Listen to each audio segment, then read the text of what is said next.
আসসালামু আলাইকুম ওরহামাতুল্লাহ। Welcome to my channel. আমার দুষ্টু মিষ্টি আপুমনি আর ভাইয়ারা, আপনারা সবাই কেমন আছেন? আলহামদুলিল্লাহ, দুষ্টু মিষ্টি আপুদের শান্ত লাকি আমি কিন্তু খুবই ভালো আছি।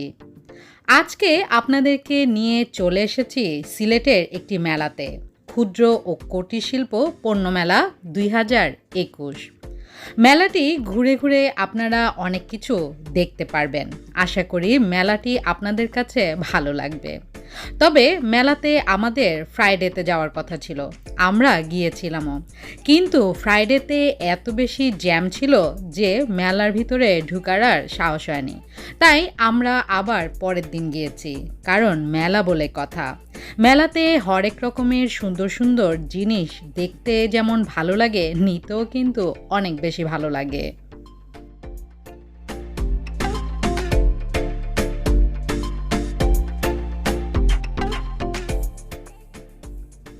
ক্ষুদ্র কুটির শিল্প পণ্য মেলাটিকে অনেকেই ভুল করে বারবার বাণিজ্য মেলা বলে থাকে। এটি আসলে বাণিজ্য মেলা নয়, একদম অল্প পরিসরে একটি মেলা বসেছে। মেলাতে যতটা পাগল হয়ে গিয়েছিলাম মেলায় যাব করে, মেলায় গিয়ে তো আমি অবাক হয়ে গিয়েছি। কারণ এখানে স্টলের সংখ্যা একদম কম, পরিবেশটাও আমার তেমন একটা ভালো লাগে নাই।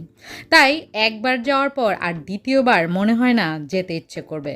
তবে এই স্টলটি কিন্তু আমার অনেক বেশি ভালো লেগেছে, ম্যাজিক শিখি। এই স্টলের মধ্যে অনেক কিছু পাওয়া যাচ্ছে, যা নাকি আপনারা অন্যদেরকে ম্যাজিক দেখিয়ে অনেক বেশি আনন্দ দিতে পারবেন। আমি একটি ডোরেমন বুকস এনেছি, সেটা দেখাতে পারলে ভালো হতো। ভুলেই গিয়েছি সেটার ভিডিও করার জন্য। ইনশাল্লাহ একদিন আপনাদেরকে সেটার ম্যাজিক দেখাবো। আর এই যে দেখতে পাচ্ছেন, এখানে অনেক রকমের সুন্দর সুন্দর পণ্য। এখানে যতগুলোই পণ্য রয়েছে আর যত সুন্দর সুন্দরই হোক না কেন, সবই পাবেন আপনি মাত্র 150 টাকায়। এখানে যেমন খেলনা রয়েছে, তেমনি রয়েছে ঘর সাজানোর অনেক কিছু।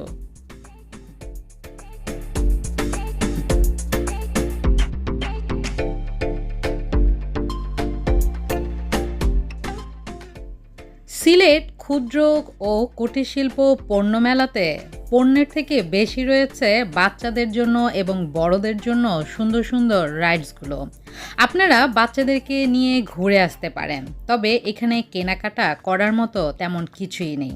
আর এই তো দেখতে পাচ্ছেন আমার পিচ্ছু ছেলে, ও শেখ মুজিবুর রহমানকে নানু ভাই বলে। তাই শেখ মুজিবুর রহমানের স্টল দেখেই বলছে আমি নানু ভাইয়ের সাথে ছবি তুলব।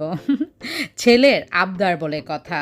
আর এই তো দেখতে পাচ্ছেন অনেক রকমের আচার, জলপাই আচার, আমলকি আচার, বড়ই আচার, চালতার আচার, টক মিষ্টি ঝাল যে যেমন পছন্দ করেন, অনেক রকমের আচারের সমাহার রয়েছে এখানে।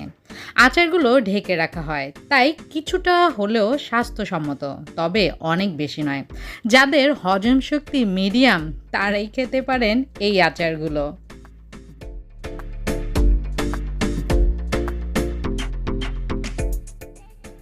সিলেটের এই মেলাটি বসেছে উপশহরে। কেউ যদি এই মেলাতে যেতে চান তাহলে চেষ্টা করবেন দুপুরে যেতে, আর অবশ্যই জুমাবার ছাড়া যেতে, কারণ জুমাবারে এখানে অনেক বেশি ভিড় হয়। মেলা যেমনই হোক, যেহেতু মেলা, তাই সবাই চায় একবার হলেও এই মেলাটিতে ঘুরে আসার জন্য। আজ তাহলে এখানেই আমি আপনাদের কাছ থেকে বিদায় নিয়ে নিচ্ছি। যে যেখানে আছেন ভালো থাকবেন, সুস্থ থাকবেন, সুন্দর থাকবেন। আল্লাহ হাফেজ।